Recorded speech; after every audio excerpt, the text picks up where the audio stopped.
చేపల వేటకు వెళ్లి గల్లంతైన మత్స్యకారుడి కుటుంబాన్ని ఎమ్మెల్యే సుందరపు విజయ్ కుమార్ పరామర్శించారు. అనకాపల్లి జిల్లా అచ్యుతాపురం మండలం పూడి మడక సముద్ర తీరంలో చేపల వేటకు వెళ్లిన మత్స్యకారుడు 200 కేజీల బరువున్న కొమ్ము కొన్నం చేప లాక్కెళ్లడంతో గల్లంతయ్యాడు.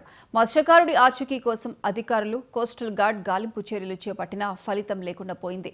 బాధిత కుటుంబాన్ని పరామర్శించిన ఎమ్మెల్యే వారిని ఓదార్చి ప్రభుత్వం అండగా ఉంటుందని భరోసా ఇచ్చారు. ఈ విషయాన్ని CM, deputy CM Pawan Kalyan దృష్టికి తీసుకువెళ్తానని తెలిపారు.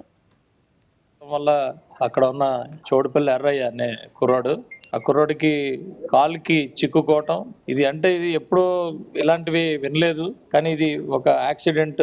అది తీసుకెళ్లి సొంత తమ్ముడు ముందే చేప లాక్కుని వెళ్ళిపోవటం, వాళ్ళు పూర్తిగా కిందకి కూడా వెళ్ళి ఒక అరగంట 45 నిమిషాలు ఎతకటం అన్ని కూడా జరిగినాయి. ఇది చాలా బాధాకరమైన విషయం. అప్పటి నుంచి కూడా కంటిన్యూస్ గా ప్రభుత్వం కోస్ట్ గార్డ్స్ కి ఇన్ఫర్మేషన్ ఇవ్వడం, కోస్ట్ గార్డ్స్ ని అలర్ట్ చేయడం, మొత్తం కోస్ట్ లో ఉన్న అన్ని పోలీస్ స్టేషన్లకి అలర్ట్ చేయడం, కోస్ట్ గార్డ్స్ కూడా కంటిన్యూస్ గా ఎతుకుతా ఉన్నారు. ఇప్పటి వరకు కూడా మరి అతను కనపడలేదు. ఇంకా ఎతుకుతానే ఉన్నారు. ఇంకా రెస్క్యూ ఆపరేషన్ ఇంకా జరుగుతూనే ఉంది.